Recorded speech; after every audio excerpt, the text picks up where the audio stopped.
The following episode of Film Talk is brought to you by HostGator.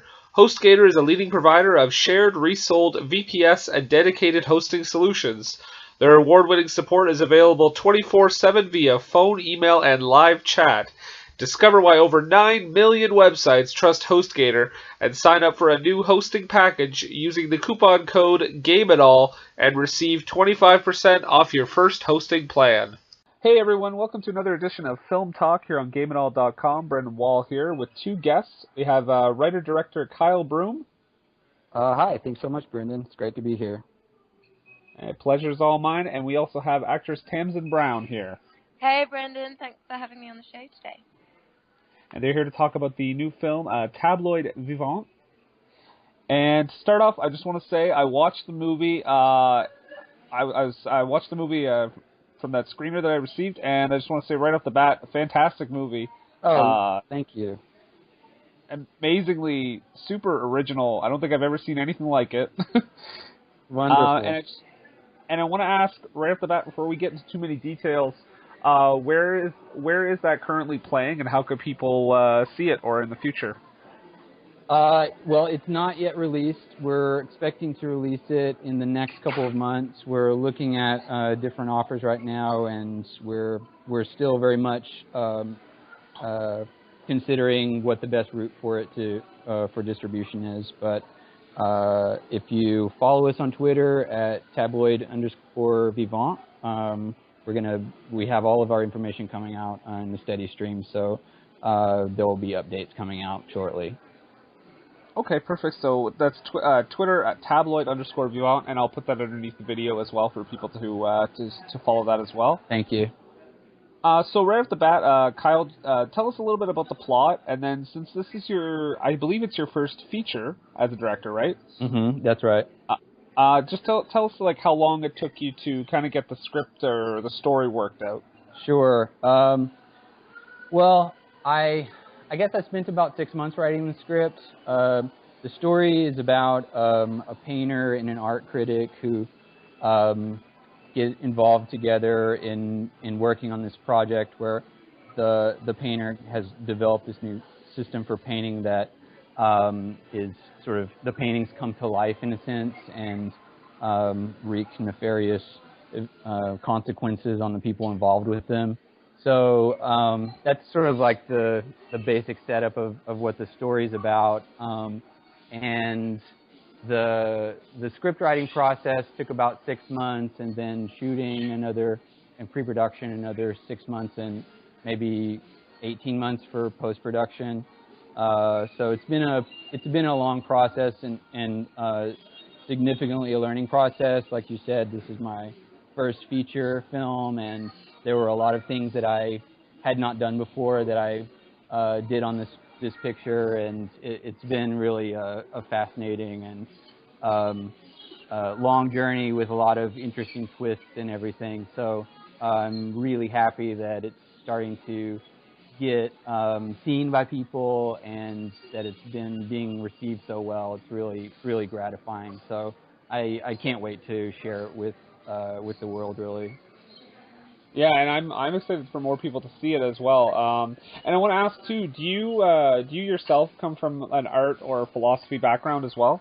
I do, yeah. So I've always been interested in painting. I've been painting since I was a teenager. But professionally, so before I started working in films, I was in graduate school, and I studying philosophy, and I did my PhD in philosophy. So I was teaching at the University of Illinois for a few years while I was in graduate school, and then I kind of broke out of the academic world, and when I started to make films, and that's been a few years ago. But I still feel very much like the work that I'm trying to do in filmmaking is sort of growing out of that background in philosophy, and I'm trying to really sort of do philosophy through making films. Okay. And then Tamzin, what was your background before you became an actress? What made you go into that field? Oh gosh, there is a loaded question. I think I was always fascinated by film because I think, well, there are many reasons I'm fascinated by it.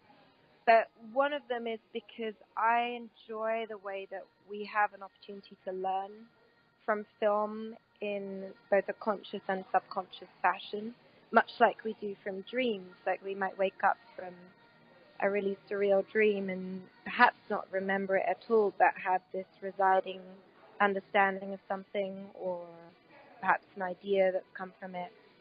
And I like the idea that somebody might go through an experience in life and be able to tell the story of that through a character that somebody else could watch in a movie in 120 minutes and understand something from their point of view that it might have taken that person a lifetime to learn themselves and be able to express through that character.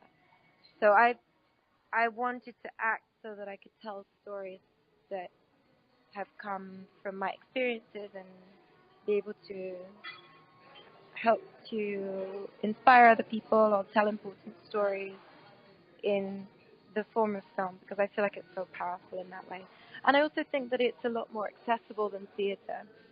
As a kid, I didn't have a ton of money growing up, so we'd go to the theater when we could, but it was this quite expensive and very exclusive thing because it is, in England to go see a play, it costs a lot of money. So I enjoy the fact that film is so much more accessible. Also, you can make a film once, which, in terms of this film, it took a long time to make, but once that it exists, the ripple effect of that is completely unpredictable, and it could be watched for potentially hundreds of years. We have no idea what will happen with it. I like the idea of that too. Actually, yeah, and when you mentioned that, it kind of made me think about something. I don't know if you had heard, but there's apparently a film that was made, but it's not going to be shown for 100 years. Did you hear about this? No, that's interesting. Yeah, I forget who. It was a fairly well-known director, but that just made me think about that. It was interesting. That's Yeah, really I heard about that, but I can't remember who it was. Yeah, it's supposed to be like locked away for 100 years. Like a time capsule of a film. Yeah, exactly. Interesting. So now, what would you say specifically drew you? Like, well, actually, maybe first just describe your character a little bit and what drew you to the part in this film. Well, I think my character in the film is talking about time capsules. I like how current my character is because she's completely obsessed with fame, which I think is something that we don't even recognize how completely screwed up our culture is at the moment because of our obsession with fame, which seems to have replaced for a lot of people in some ways. I think the monarchy has been like our need to look up to something as being a deity in some way has been replaced by celebrity. And now, since social media has become so powerful and impactful, we've all sort of started to, on some level, I say we all, but the masses have decided that they want to become as important or popular as these people that they look up to. And my character is much like that in this film. She's obsessed with fame. She wants to be recognized for what she does. She's worked really hard to get there, and she's done pretty well as a writer, but she doesn't feel satisfied, so she craves this fame, which is what the movie is kind of all about. And both characters are both obsessed with fame, and it sort of leads them to their destiny in quite a twisted, abstract, and dark way.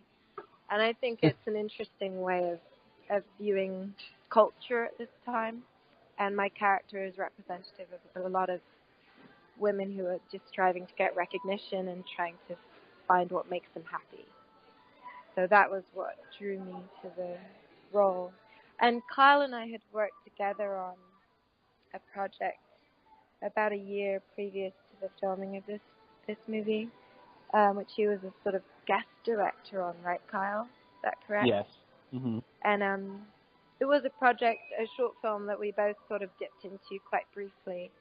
but I was really lucky to meet Kyle, and we immediately resonated, and I was so excited to work with him again on something that was more of a meaty role.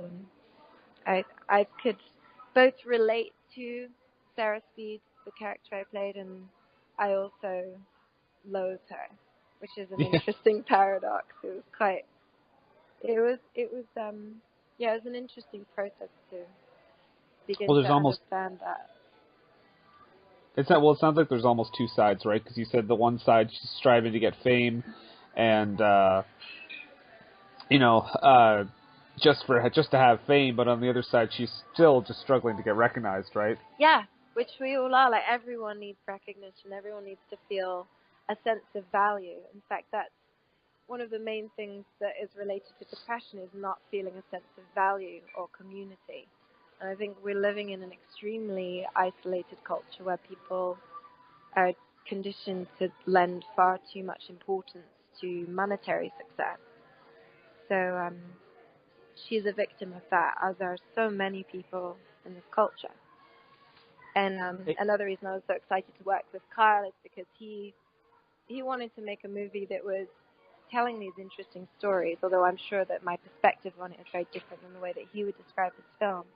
We resonate deeply on the idea that we want to make a film that is authentic to both of us, and that is not... It's very easy, just like the shitty pop music playing in the background right now, which I apologize to all of you about. It's easy to make some gimmicky shit and sell it. It's easy. We could all do that if we wanted to. If we wanted to make a film that would sell really easily, we could decide what gimmicks people like. We could regurgitate what people are already purchasing and feed it back to them in a way that it's familiar to them, yet there's something a little bit new but not too challenging. And a lot of people want that, but I think we're at a point in evolution where a lot of people want something that's more authentic. They want a story that is more challenging, that's more thought-provoking. And I think that that's what we've achieved here. That's why I wanted to do the project, and I think that Kyle is a very, very interesting mind, and I was really excited to collaborate with him on a project that was less commercial and more about doing something truly artistic and creative, and taking on the risks that come with that. Oh, that's fantastic. I didn't know you two had worked together before, so that's interesting as well. Now, Kyle, I wanted to talk about... Oh, sorry, I didn't know what that was. Okay. Kyle, I wanted to talk about a few moments in the film that kind of stood out to me. Sure. There's a lot of... Well, the opening sequence in particular is pretty... Looked like it took a long time. It's pretty complicated looking. Mm-hmm. A lot of use of like different lighting, color, editing, the music. But also just like there's moments like there's one moment in the film where they're having a conversation and it's like a cutaway to a script with like notes in it and everything. Mm-hmm. And then right back to the conversation. Little things like this, are those things that you had thought of while you're writing the script, or does that come later in the editing process, or? Yeah, so most of those were actually written into the script and kind of designed before we shot anything, and were very much part of the plan of the film from the beginning. I like this idea of cutting things up, cutting things out, and going on the cutting that we see in terms of the murder of the Black Dahlia in the beginning. That was something that I wanted to kind of try and carry over in a formal way into the editing and script structure. So there were some things that came up, like in the edit, we were like, oh, a cutaway of this sort worked really great here. But for the most part, those were things that were there from the beginning when I have to was say, writing. You stayed very true to the script, didn't you? That was something that I really recognized in working with you, because I've worked with a lot of different directors, each of which has a very different approach, and with Kyle, he stayed more true to the script than I think anyone that I've worked with. And all of the details that you're talking about, or that specific moment, that was to the T exactly how it was scripted. Whereas I feel like a lot of people in retrospect in the editing room will think, oh, this is a great idea, or we could do this or that. Kyle has really incredible oversight of the project, and he, as abstract as some of the ideas are, they're all very much thought through and predetermined. So I mean, part of that I think was me worrying that I wanted to have these abstract discussions occur in the story, but I am afraid, okay, if I have this happen, it's going to be boring to people. So I really wanted to illustrate the things that people were talking about with, you know, cutting away to images that portrayed the kinds of things they were talking about. And so there were that was part of like what I was trying to do from the beginning. Yeah. Okay, and that's interesting too that you mentioned that. It reminds me of another film, not in the sense that it was very abstract, Yeah. but in the sense that you mentioned that you would want to have these cutaways to keep the pace up, keep it interesting and everything. Because I think a similar tactic is used in a film like The Big Short, where a lot of people didn't have a lot of knowledge about what they were talking about, the stock market stuff.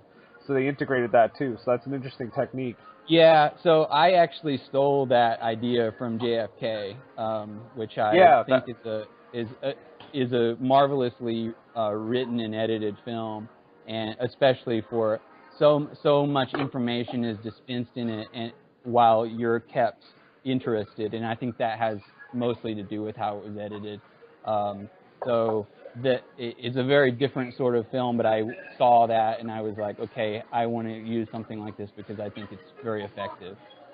Would you say a little bit of Natural Born Killers as well? Ooh, I love that film. Sorry, Tarantino. Very possibly. Not consciously, but I do remember when that film came out.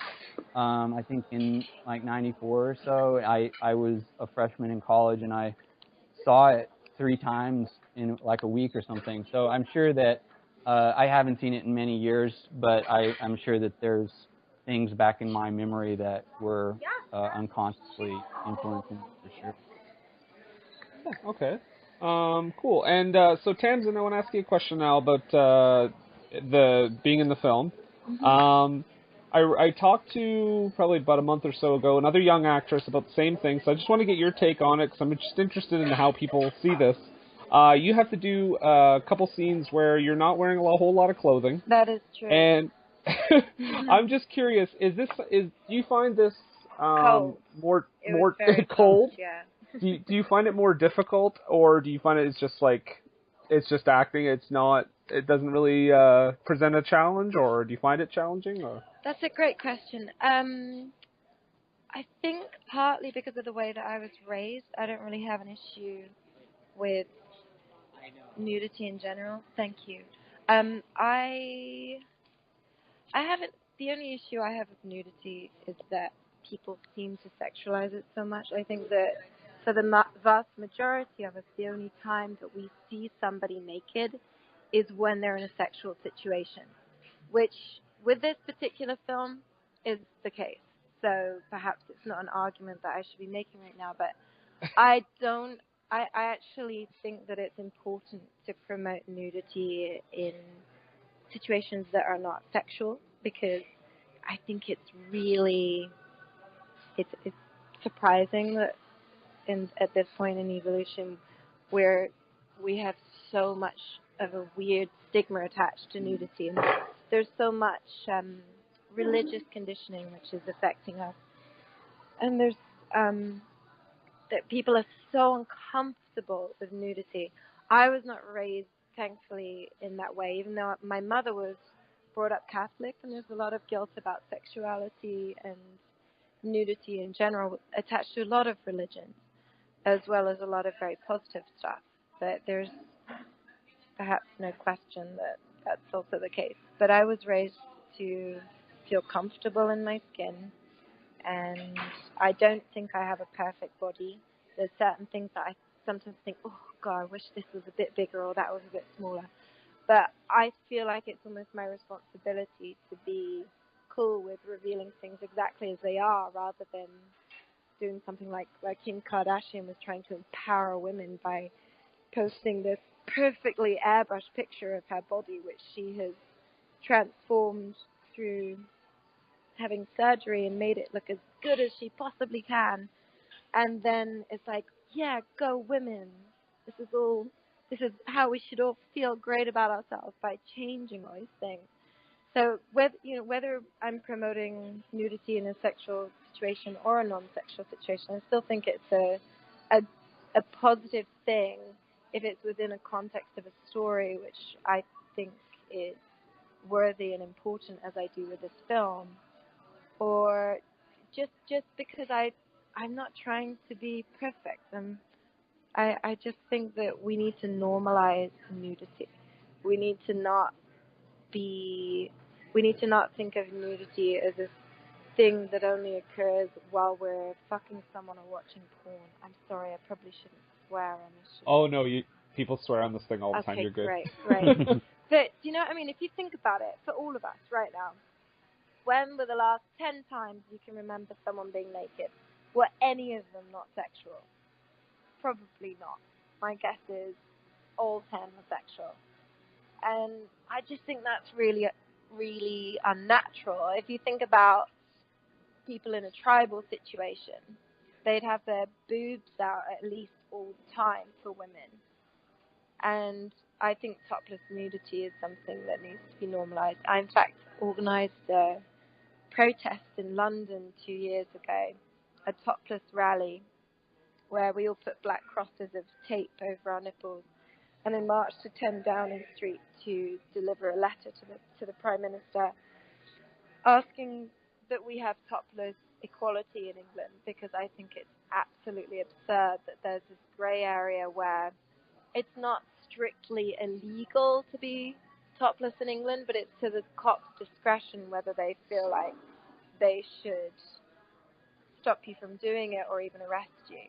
So you could still technically be stopped and arrested for breastfeeding if a cop felt like it was inappropriate because the people around you, for example, were offended. So I delivered this letter, and I don't know whether it had any effect whatsoever, but it's something that I do feel very strongly about. I'm very comfortable in my body. So doing a sex scene for me is like, if it's worthy within the context of the story, I feel absolutely fine about it, and actually I'm all about it, because I think that it's good to show people who don't have perfect bodies in sex scenes, and it's good also to show nudity outside of a sex scene in a way that we normalize nudity outside of that context. It's almost like we've gone backwards in a way, eh? Yeah. From the beginning of the time when cavemen were walking around naked, and Exactly. now people suddenly have a problem with it. It's absolutely insane. You know, there was one time when I lived in London, I went to art school, and then I studied acting. And right after art school, my friends and I started an art group called Wow Wow, and we started squatting buildings, because at that time there were a lot more, there still are many, but at that time there were enough vacant buildings in London to house the homeless 4 times over. And we were far from homeless. We were art students who just finished school, and we decided that we wanted to start squatting some of these buildings because they were vacant and they're just sitting there, and rents in England are so expensive, or especially in London. So we started to create our own galleries and event spaces, and kind of created our own little sort of penniless decadence, as my friend Matthew Stone liked to put it, where we have these incredible events and art shows, and I'm going off on a tangent, but we had amazing shows where we would promote our work however we wanted to, and in the end we ended up getting all these articles written on us on the Evening Standard and ID and Dazed and all these magazines that were just viewing us as a legitimate gallery or space, because we just did things the way we wanted. But the reason I brought this whole thing up and went on that massive tangent is there was one moment when I lived in this 24,000 square foot building called the Co-op in Peckham, And I was living there there were about 12 of us living there. Matthew Stone, Gareth Pugh, Katie Shillingford, who's now the fashion editor at Dazed and Confused. Gareth Pugh's a huge designer now. Adam Faramwe, who's an amazing artist. All of us were creatives in our own right, trying to live for free so that we could create work, much like Kyle and I did, but we were managing to do so without spending thousands of dollars on rent. And I remember stumbling down to the kitchen one morning, and I would just walk around with my top off all the time because that's how I live at home. But at this point, I just happen to live with 12 people. And I've told you such a long story to get to this point, but it was an interesting part of my life. But my friend James Balmforth, who's an experimental video maker, he walked into the kitchen and we had this conversation, some sort of philosophical ideas. I can't remember exactly what we were talking about. And we talked for about 15 minutes. And then he looked down and he was like, do you know what, I've just realized that you're topless. I think that's the first time that's happened where that's not been the first thing that I would notice. And that for me was the biggest achievement perhaps ever because I thought, wow, if you can normalize this shit to the point where a guy doesn't feel, he's a straight guy who's been stood in front of talking to a girl who has no top on for 15 minutes and he didn't even notice because we were so engaged in philosophical ideas. And I think that's what we have to strive for. We shouldn't be so distracted by such primal things. We should be more evolved than that by now. And we're suppressed by all sorts of things, from fluoride in our water to shit pop music, but we do need to strive for that. We need to be going in the right direction. And I think that by being a part of films that are more experimental, that are exploring ideas that haven't been overly explored, that are not just the same shit regurgitated, but are truly cutting edge and new. Whether you're involved as an actor or a director or a writer or a viewer, it's really important. We need to all engage ourselves in something that is stepping forward in the right direction, not just sitting still at this point in evolution and just being like, oh, should we just stay here for a while? It's quite nice here. Like, you know what I mean? Anyway, I'm rambling, I'm sure. Great, thank you. No, that was a really good answer. Thank you. And okay, so now I want to ask. I don't want to give anything away by asking this, but throughout the movie, it seems like there was a lot of detail and a lot of work done with the makeup, especially for the two lead characters. Didn't mention yet, but Jesse Woodrow is also in the movie. He's fantastic as well. Yeah, he's great. Thank you. Yeah, he was wonderful. But was that a really was that one of your challenges? Was the makeup thing with continuity? Did that take a while to apply? Yeah, of course. So tracking the development of it and keeping that something that was, that made sense on screen and from one day to the next was very much a challenge of the film. And Aubrey Davis was our key makeup artist, and she did a really great job at that. So I think we were just, we were lucky in that respect, and we did a lot of planning beforehand and had to make certain scheduling decisions based on it, and just knowing that from the beginning was going to be a logistical challenge. Basically, that was something we planned for. And if you notice, the paleness of the characters kind of increases, and that was something that was added later on in the color grade, and I think it ended up being a really big part of the look of the film, and something that was extremely time-consuming, but we're happy with how it turned out in that way. I have to say, one of my favorite shots in the movie is a close-up of my feet, which I'm not terribly fond of, speaking of things we'd like to change.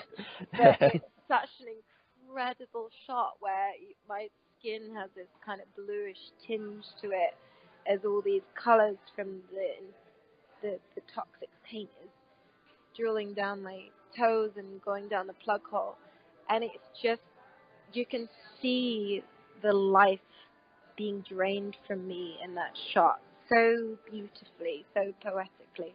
For me, that's one of the most memorable shots in the movie, and it's quite symbolic of all sorts of ideas that are going on, which take a long time to express themselves. But it's such a beautiful shot that somehow encompasses a lot of stuff.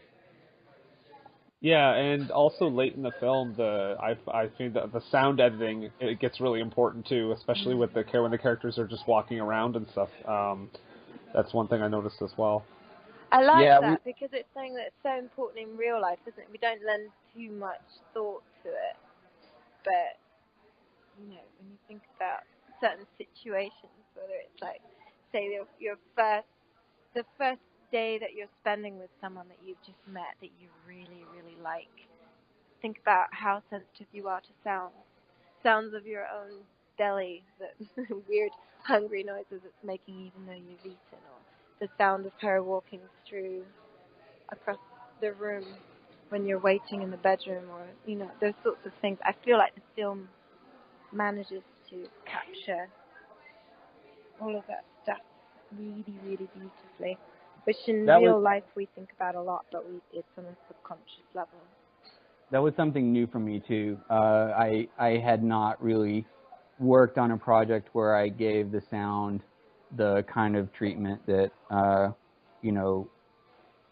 I did in this one, certainly, and can build this sort of world out of what it sounds like, and bring in the ideas about what the film's about, and sort of subtly symbolize things. And so it was a real interesting experience, and a real growth kind of spurt for me to do the sound to that degree. And Peter Mullen was our sound designer, and he did, we just couldn't be happier with the job that they did on that. Okay, and I want to ask you as well. So this is being described. When I was looking up information about it before I watched the film, it's being described as a sort of art house, sort of horror thriller type film. And I want to know, in your opinion, do you have, like, when you wrote the film, did you have a very set interpretation of the movie, or do you think it's fairly open to be analyzed in a number of ways by all different walks of life?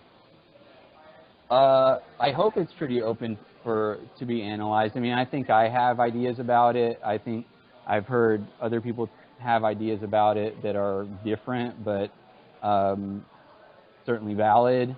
So, I would like for it to remain unresolved in terms of whatever ultimate interpretation is correct. Or I want my films to be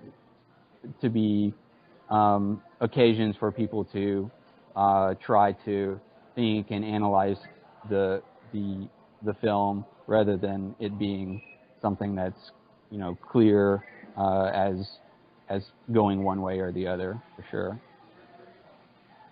Okay. And because it's interesting. A movie like this, it can be interpreted a number of different ways, right? And I heard a story. I don't remember what director it was, but he said he talked to Prince or something, who was telling him about his film, and he gave him this like 2-hour interpretation of what he thought his movie was about, and the director just looked at him stone-faced, like dumbfounded, and didn't have any idea what he was talking about. I would love that if that happened to me. What's that? I said I would love that if that happened to me. Oh yeah. To be honest, Prince's favorite movie is Finding Nemo, so I would love to have witnessed that conversation. Actually, now that I think about it, I believe it was Kevin Smith, Oh. and I think it was his film Dogma. That's what it was. Amazing. Yeah. So just imagine him going on for 2 hours, and Kevin Smith has no idea what he's talking about. That's really special. I'd like to be a fly on the wall. Actually, I'd never liked to be a fly, but I would have liked to have observed that. That saying is odd, isn't it? Yeah, it's really odd. Why a fly? Can't I be a butterfly on the wall? That'd be much nicer. Something where I could hear it well enough, but not too loud, and Yeah. hopefully no one would try to kill me. I'm not sure how butterflies' hearing is. I've never thought about that, but I'm never going to use that expression again. I think it's important not to say anything that you don't mean in life, but I'd like to be a fly on the wall. No, I fucking wouldn't. I never want to be a fly, ever. Never. There's a lot of things I want to be. Don't have time to be about 3/4 of them. I certainly don't want to be a fly. Okay, and now I want to ask both of you individually then. We'll start with Kyle. Do you have any other future projects that you're working on or something coming up that you want to mention? Sure. I'm working on a script for a project that I'd like to do next now, which is a kind of horror science fiction film about a person whose identity gets taken over by her own social media accounts. And I guess that's what I'd like to say about it. And I would like to, make the film in the next year or so. So that's sort of what I'm working on now. And my wife, Alexandra Spector, who's also the producer on the film, is working on a documentary, and I'm kind of working on her with her about that as well. Okay. And Tamzin, do you have anything coming in the near future? I do actually. The film that I'm in called The Adderall Diaries came out last week. In fact, it premiered last weekend. I think it's out in cinemas soon. That's by Pamela Romanowski. It's about a writer struggling with Adderall addiction, played by James Franco, starring also Amber Heard and Cynthia Nixon, and Christian Slater's in it, who's somebody that I adore. That was a really, really great project.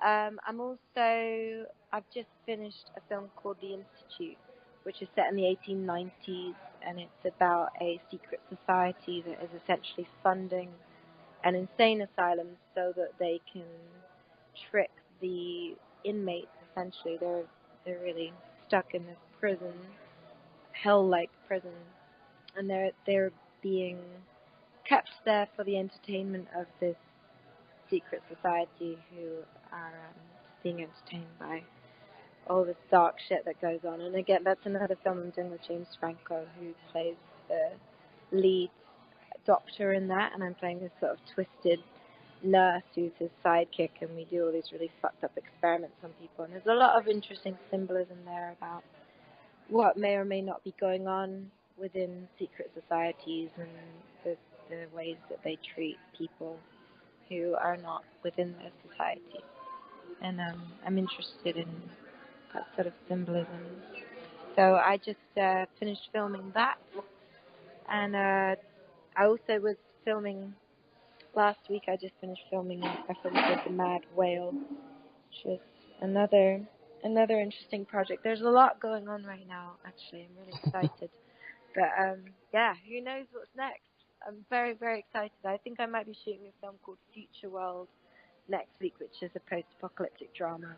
And I'm really excited by post-apocalyptic ideas because I feel like we're living in a society right now that has absolutely no way of sustaining itself. So the idea of looking at where we're going to be in the future as a result of this is fascinating to me. So I really hope that I'll be in the Salton Sea in a couple of weeks filming this film, Future World. Okay, excellent. Also, you mentioned it. I thought that was interesting. You said James Franco in a couple of projects. He's interesting to me in the sense that he started out kind of very mainstream, and he's kind of gone back and done a lot of art house and avant-garde stuff now that he's achieved a level of fame. Yeah, I'm proud of him for that. I think a lot of people think that they're going to do that, and then they sort of jump on the bandwagon and they're afraid to get off. But he's not afraid of doing whatever he feels like, and you know, I realized in life that doing whatever you feel like is the most sensible thing you can possibly do. It's literally being sensible. It's following your senses. He does whatever he feels like, and he makes really interesting experimental films. He makes weird, shitty B movies because that's interesting to him. And he does everything in between. He'll be in a soap opera, and then he'll be on some mainstream movie that he makes loads of money from, and then on the weekends that he has off, he'll come back. Like, you know, while he was shooting Oz, which to be honest was absolutely terrible, he took his weekends off and he was making so much money from it. He would come back and make art films with me and a couple of other people, and then he'd go back to shoot Oz. He uses all the time and money he has to be creating. And I think a lot of people have different ideas on what he's all about, but I think that anyone who's willing to put all their money and time into creating, that's got to be a good thing. And I really admire him for his courage with doing that and not giving a shit what anyone thinks, because ultimately it doesn't really matter, does it? No, and I mean he's got the money to do it. So I mean, if that's what he wants to do, why not? What's stopping him, right? It's true, but a lot of people who get to a point where they're making good money, they just start panicking about like, oh, well, I have a lot of money, I've got to keep my identity at this level or get people to respect me even more, and I have to make sure that I'm making more money constantly. Statistically, people always want to be making at least 25% more than they're making, no matter how much they're making. So James Franco's not an example of that. He's like, yeah, I'm going to keep doing all this mainstream stuff because it's offered to me, and then I'm going to make all these indie films because they interest me. And he's doing both, but he could be just doing the mainstream stuff and making tons of money and not doing anything experimental. And I really respect that he's doing both, because most people forget that dream. Yeah, no, definitely. He's definitely one of a kind in terms of high paid. He's one of the highest paid actors. He's definitely one of a kind in that regard. But I want to thank you both for joining me, Kyle and Tamzin. The movie Tabloid Vivant. Let me know when that's available, either online or via DVD. I'll make that link available on the website as well. That'd be awesome. And thank you.